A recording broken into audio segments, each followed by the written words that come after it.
Hello and welcome to select civils. आपके पास दो दो अपॉर्चुनिटी है, 14th एंड बैकलॉग। और अगर आप चाहते हैं कि इस अपॉर्चुनिटी को इनकैश करें तो we know that mains is mandatory. और इसीलिए हमने लास्ट ईयर से ही आपको PYQ सॉल्व कराना शुरू किया। जब कुछ कहीं नहीं था इंटरनेट में मेंस के लिए, then we introduce this PYQ series so that आप कंफर्टेबली जब आपको मेंस लिखने का मौका मिले तो ये क्लियर कर सकें। So this is high time कि आप मेंस को लिखें। और जो हमारा प्लेलिस्ट है मेंस थ्रू PYQ, वहाँ पर भी हम लेक्चर्स लगातार अपडेट कर रहे हैं।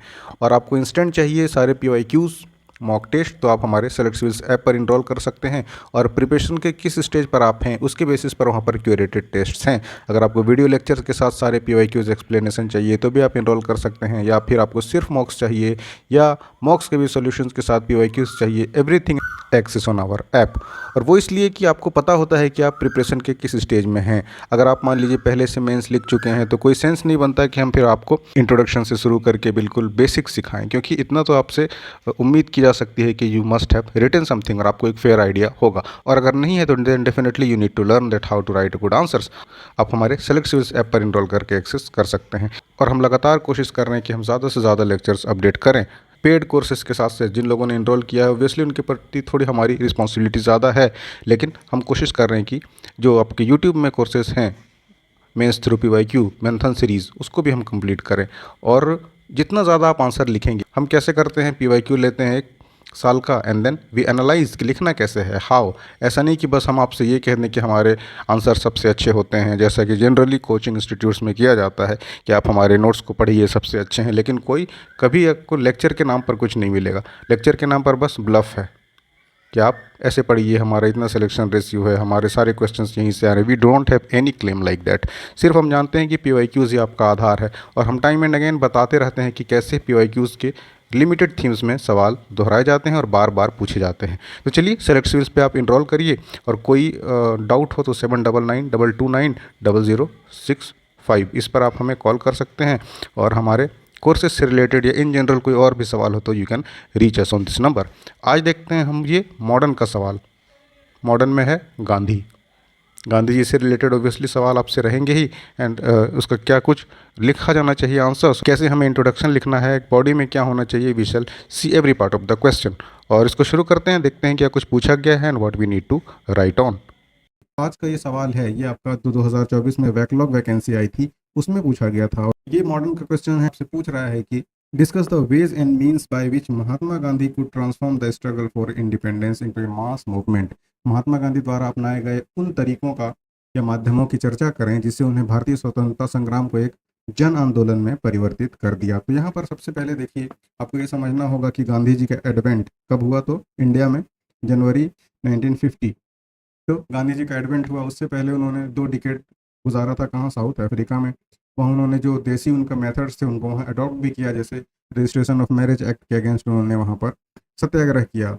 उसके बाद जो ब्लैक एंड वाइट का चल रहा था वहाँ पर भी उन्होंने पुरजोर अपने कॉन्ट्रीब्यूशंस दिए थे। तो वो अपने मॉडर्न हिस्ट्री में पढ़ा होगा उनका इंडिया में। तो उस दौरान तक कांग्रेस मेन पार्टी थी और कांग्रेस को डोमिनेट कर रहे थे इंटेलेक्चुअल्स, और उस पर भी कौन थे, मॉडर्न थिंकर्स जो अर्बन लाइफ वाले थे। गांधी जी के आने से क्या हुआ, इन्होंने मास को, पूरे इंडिया, पैन इंडिया, अपने आइडियाज़ को स्वराज का तरीका जैसे हुआ या अहिंसा का तरीका हुआ, पैन इंडिया पहुंचाया। तो वही चीज़ कह रहा है कि कैसे किस तरीकों से उन्होंने ट्रांसफॉर्म कर दिया स्ट्रगल को और वो पूरा एक मास मूवमेंट बन गया, जनता का एक आंदोलन बना।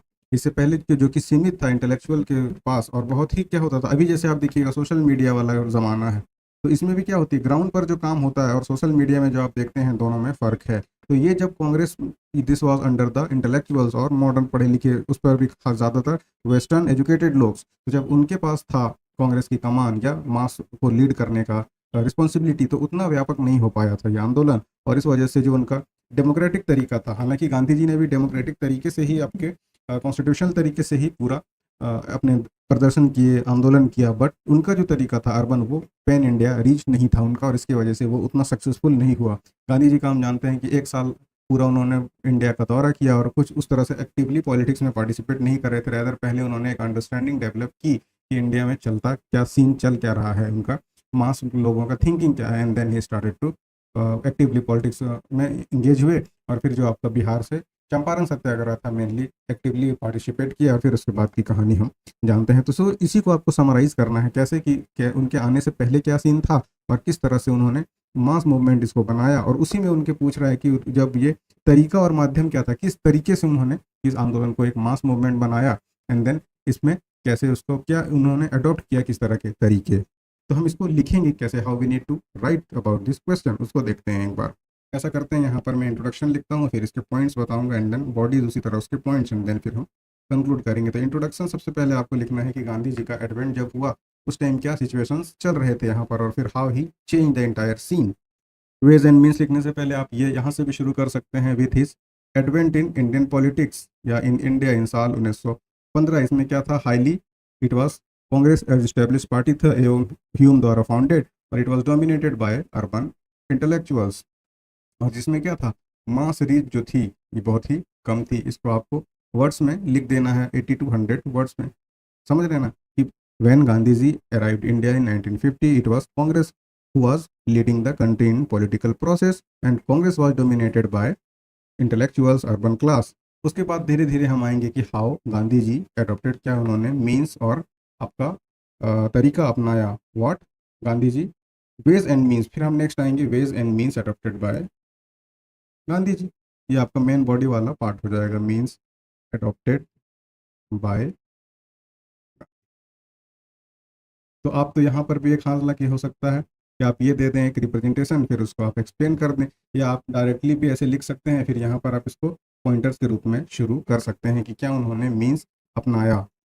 तो जब हम इसको लिखना शुरू करेंगे तो वन बाय वन जो अभी हमने डिस्कस किया वो सारी पॉइंट्स और ऑर्गेनाइज के तरीके से लिख देंगे। सबसे पहले क्या किया, जो अब तक लिमिटेड था आपका अर्बन क्लास में और शहरी एजुकेटेड क्लास में, उसको क्या किया, मोबिलाइज किया और ज़्यादा और ही मोबिलाइज। ये आप पहला पॉइंट लिख सकते हैं, मोबिलाइज किसको, तो पीजेंट्स, किसान को, एंड वर्कर्स को, है ना। तो जो पैन इंडिया नहीं हो पा रहा था उसकी वजह से इसका एक्सपेंशन हुआ, बियॉन्ड एलिट कर दिया उन्होंने। फिर हम एग्जांपल दे देंगे, एग्जांपल क्या दे सकते हैं आप, खेड़ा सत्याग्रह दे सकते हैं या चंपारण सत्याग्रह दे सकते हैं।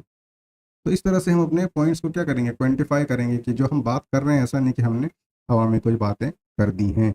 उसके बाद उन्होंने क्या किया, नॉन वायलेंस, नॉन वायलेंस और सत्याग्रह को अडॉप्ट किया। तो इस तरह से भी क्या हुआ, इंडिया का जो पॉलिटिकल, ये सब नया इनोवेशन था इंडियन पॉलिटिक्स में, और गांधी जी का ये ट्राइड एंड टेस्टेड मेथड था जो उन्होंने साउथ अफ्रीका में अपनाया भी था और उससे उनको सक्सेस भी मिली थी। इसमें नॉन वायलेंस यानी अहिंसा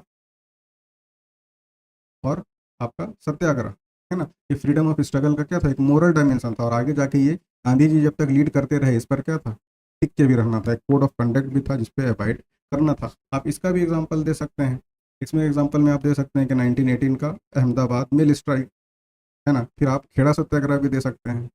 मिल स्ट्राइक में क्या था कि वर्कर्स डिमांड कर रहे थे और फिर उसको लीड किया था। फिर वो मॉडर्न हिस्ट्री का पार्ट है, जब हम मॉडर्न पढ़ेंगे तब maybe we shall discuss them. यहाँ पर हमें पॉइंट्स बताने हैं।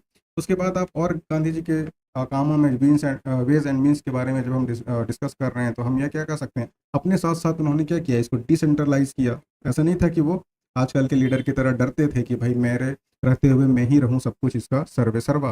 उन्होंने दूसरे लीडरशिप को तैयार किया, और जब हम दूसरे लीडरशिप की बात करते हैं तो उनके साथ साथ कई सारे लीडर उनके साथ, और उनके वेज को भी, हालांकि इंटरनल कॉन्फ्लिक्ट्स थे but still a lot of leaders decentralize हुआ अलग अलग रीजन्स में। जैसे हम एग्जांपल देखते हैं सरदार पटेल उधर गुजरात वेस्टर्न इंडिया में, फिर आपका राजेंद्र बाबू, राजेंद्र प्रसाद आपका बिहार झारखंड वाले एरिया में, इस तरह से सी राजगोपालाचारी चेन्नई में, है ना। तो साउथ इंडिया में इस तरह से अलग अलग रीजन्स में अलग अलग लीडर्स डेवलप हुए, उन्होंने खुद डिसेंट्रलाइज किया so that pan India movement को लेकर जाया जा सके। फिर हम और बातें करेंगे कि क्या किया, तो नेशन वाइड कंपेन्स चले।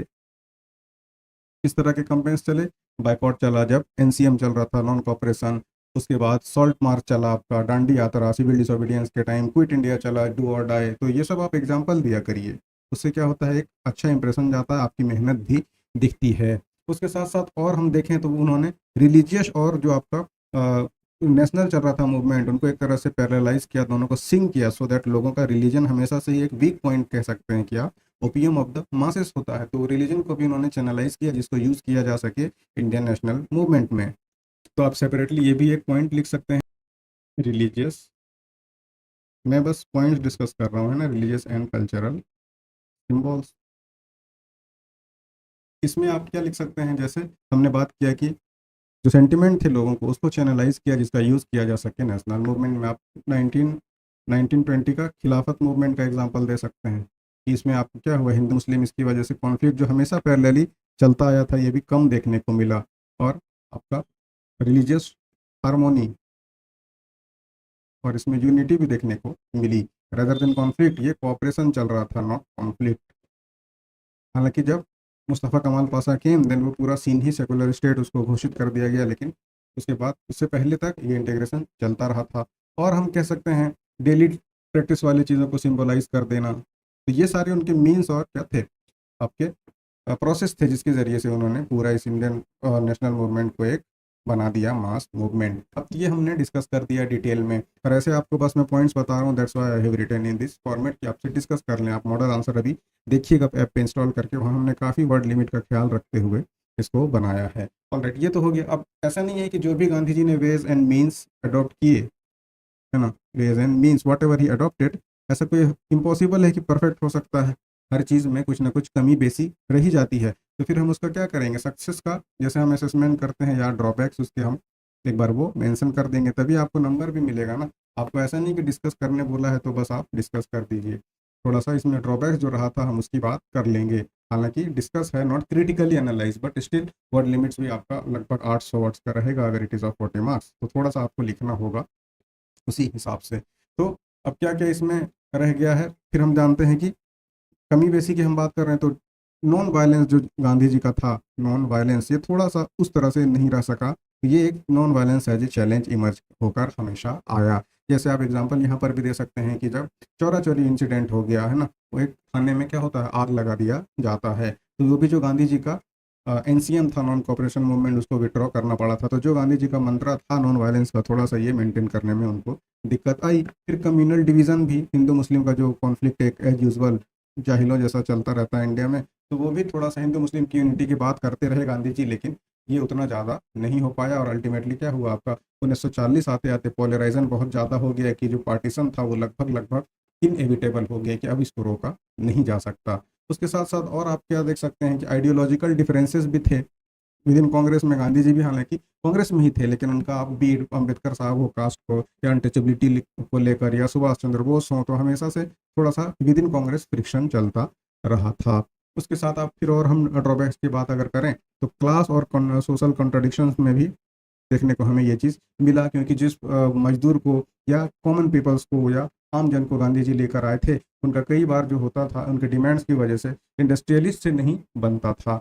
और जब फिक्की या इस तरह के और ऑर्गेनाइजेशंस बने, तो भी उन दोनों के बीच का जो कॉन्फ्लिक्ट था वो खुलकर सामने आया। अब यहाँ पर पैराडॉक्स क्या था कि वो मास भी और वो इंडस्ट्रियलिस्ट भी यानी क्लास भी, दोनों क्या थे, कांग्रेस के सपोर्टर थे, लेकिन गांधी जी थोड़ा सा यहाँ पर भी ये जो उनका आइडिया था वो उतना वर्क नहीं कर पाया। इसी तरह हमने देख लिया कि हाउ वेज एंड मीन्स इनका क्या था, फिर इसमें क्या ड्रॉबैक्स रहे थे। अब जैसे मैंने आपको हमेशा से बोला है कि क्वेश्चन में वेदर इट इज आस्क्ड और नॉट, आपको थोड़ा सा झारखंड का कॉन्टेक्स्ट में लिखना है, फिर हम झारखंड वाला कॉन्टेक्स्ट देंगे and then we shall conclude. अब झारखंड में हम जानते हैं कि गांधी जी 11 बार, प्रिसाइजली अगर हम बोलें तो 11th time he visited Jharkhand total, तो है ना। तो उसमें भी हम लिखेंगे कि वो जब झारखंड आए, पहले तो चंपारण के टाइम आए, फिर रांची आए थे, तो इस तरह से हम वो भी उसका डिटेल लिखेंगे and then we shall conclude.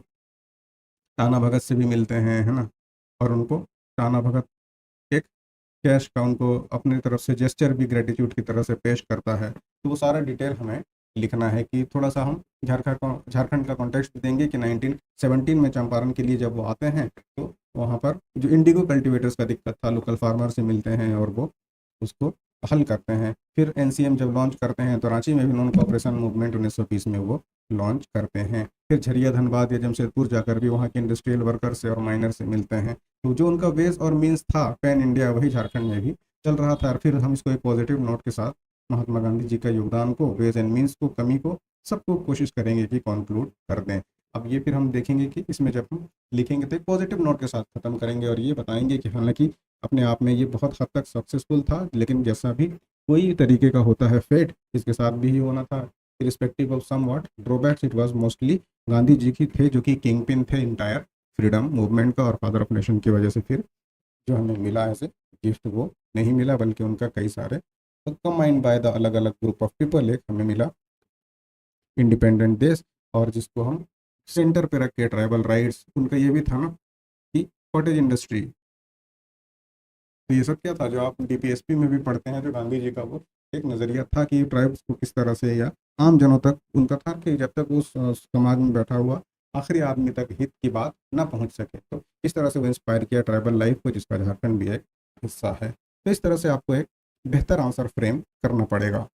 तो ये उसी का देखिए इंट्रोडक्शन है। फिर जैसे हमने हर एक चीज़ डिस्कस कर ही लिया, फिर पॉइंट्स है कि वेज एंड मीन्स कैसे उन्होंने क्या क्या अडॉप्ट किया था। नॉन वायलेंस था, पीजेंट्स या वर्कर्स को मोबिलाइज किया उन्होंने, जोड़ा मेन लाइन से। फिर रिलीजियस और कल्चरल सिम्बॉल्स को उन्होंने इंटीग्रेट किया। उसके साथ साथ फिर अगर हम देखेंगे तो कंस्ट्रक्टिव प्रोग्राम चलाइए, हालांकि रह गया था, दैट्स वाई मैंने आपको एक ओवरव्यू दिया। कंस्ट्रक्टिव प्रोग्राम क्या कि पॉजिटिव वर्क्स को प्रमोशन ऑफ खादी, शराब पर बंदी, अपलिफ्टमेंट ऑफ हरिजन, सैनिटेशन, इस तरह की पॉजिटिव काम करते थे।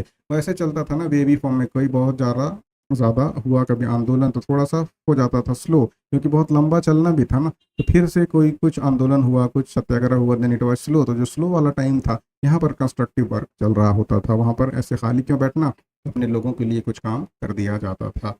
उसी तरह डिसेंट्रलाइज लोकल जो हमने बात की कि उन्होंने ऐसा नहीं कि सिर्फ अपने तक ही लीडरशिप को सीमित रखें, पैन इंडिया लीडर्स पैदा हुए जो अलग अलग रीजन में इसको लीड कर रहे थे। फिर नेशनल कैंपेन चला, फिर सिम्बॉल्स एंड एवरीडे प्रैक्टिसेस, उसको कैसे उन्होंने जैसे चरखा को इंट्रोड्यूस किया, जिससे आदमी कनेक्ट कर पाता था ना। ही चूज व्हाट, सॉल्ट, नमक चुना, क्योंकि हर घर में इस्तेमाल होता है। तो कुछ ऐसा चीज़ अब आदमी कनेक्ट ही नहीं कर पाएगा, तो आप रैली निकाल लीजिएगा किस में, फॉर्चूनर में। तो आम आदमी को तो भाई खुद ही लगेगा ना कि ये बड़े बड़े लोगों की रैली है, तो मैं कहाँ से जाऊँ, मेरे पास एक स्प्लेंडर है सेकंड हैंड वो भी। तो फॉर्चूनर वाली रैली में कोई जाना नहीं चाहेगा। लेकिन वही क्या है, मास रैली अगर पैदल निकल जाए ना, तो लोग उस पर कनेक्ट करते हैं। देन व्हेन इट कनेक्ट्स, तो ऑब्वियसली वो ज़्यादा कनेक्ट करता है लोगों को। फिर जो अगर आप हिंदी मीडियम में हैं तो उनमें चुनौतियाँ क्या थी वो देखिए। अहिंसा बनाए रखने में कठिनाई हुई, सांप्रदायिक विभाजन हमने देखा कि 40 के दशक तक काफ़ी ज़्यादा हो गया। सामाजिक विरोधाभास हमने देखा कि लेबर्स को जोड़ा, और लेबर्स जिस इंडस्ट्रियलिस्ट से जुड़े थे वो इंडस्ट्रियलिस्ट, हालांकि उनका इंटरेस्ट दूसरा था, लेबर्स का इंटरेस्ट दूसरा था, और दोनों अल्टीमेटली कांग्रेस के सपोर्टर थे या कांग्रेस के साथ थे। तो ये थोड़ा सा यहाँ फ्रिक्शन, कॉन्फ्लिक्ट ऑफ इंटरेस्ट था। फिर कांग्रेस के भीतर वैचारिक मतभेद, हमने उदाहरण भी दिया आपको, सुभाष चंद्र बोस या फिर आपका दूसरे और सपोज कर लीजिए लीडर्स के साथ, जैसे गांधी जी से पहले भी नरम दल गरम दल में, वो सब अगेन हिस्ट्री वाला पार्ट आपको पता होगा। उसके बाद ये भी एक पॉइंट है कि व्यक्तिगत नेतृत्व पर निर्भरता, पोस्ट गांधी है ना, गांधी जी जिधर जिधर सब में मोस्टली, जब से गांधी जी का आने के बाद वो क्या हुआ, एक तरह से डोमिनेट करते रहे, उनके पैरेलल कोई और खड़ा नहीं हो सका। तो डिसेंट्रलाइज करने के बाद भी ये क्या हो गया कि व्यक्तिगत नेतृत्व पर निर्भर करना was not a good point. Gandhi ji की उपस्थिति पर निर्भर करती थी। आंदोलन स्थगित किया तो जन उत्साह घट जाता था ना, जो पार्टिसिपेशन था लोगों का वो कम हो जाता था, that is not a good sign. तो इस वजह से यानी आइडिया के साथ चलना है ना, इरिस्पेक्टिव ऑफ इसको लीड कौन कर रहा है। अगर आपके पास स्ट्रॉन्ग बिलीफ है तो आप बिलीफ सिस्टम के जरिए से जीते हैं, रेदर देन कि उसमें कोई फेस इंपॉर्टेंट हो जाए। तो ये भी इसके ड्रॉबैक्स थे। फिर हम झारखंड के परिप्रेक्ष्य में चीज़ें लिखेंगे एंड देन कंक्लूड करेंगे। 1917 में यहाँ से शुरू हुआ है, गांधी जी रांची आए और फिर नील की खेती करने वाले किसानों की समस्याएं उठाई। स्थानीय लोगों को लगा कि उनकी आवाज़ को राष्ट्रीय संघर्ष में हिस्सा मिलेगा। फिर असहयोग आंदोलन के दौरान फिर धनगर जनवाद के लेबरों से मिला। फिर अस्थायी मुद्दों, किसानों के मुद्दे और मजदूरों के अधिकारों, जनजातीय पहचान को स्वतंत्रता आंदोलन जोड़कर गांधी जी ने झारखंड को राष्ट्रीय जागृति का हिस्सा बनाया। And then we shall conclude. तो चलिए पढ़ते रहिए, और इसके अलावा भी अगर आपकी कोई क्वेरी हो तो 7992206065 इस पर आप सेलेक्ट सिविल्स का ऑफिशियल नंबर है, आप इस पर हमसे बात कर लीजिए। आपकी कोई भी क्वेरी हो, बी एड फी से रिलेटेड हो, कोर्सेज से रिलेटेड हो, मॉक टेस्ट से रिलेटेड हो, आप सब कुछ यहाँ पर हमसे बात कर सकते हैं। अगेन ये 7992290065 आप इस पर बात करिए और लेक्चर्स देखते रहिए। बाकी और दूसरे तरीके भी हैं, आपके कुछ कमेंट हो, कुछ राय हो तो आप कमेंट सेक्शन पे भी you can contact to us. और मिलते हैं आपसे अगली वीडियो में। Thanks for watching.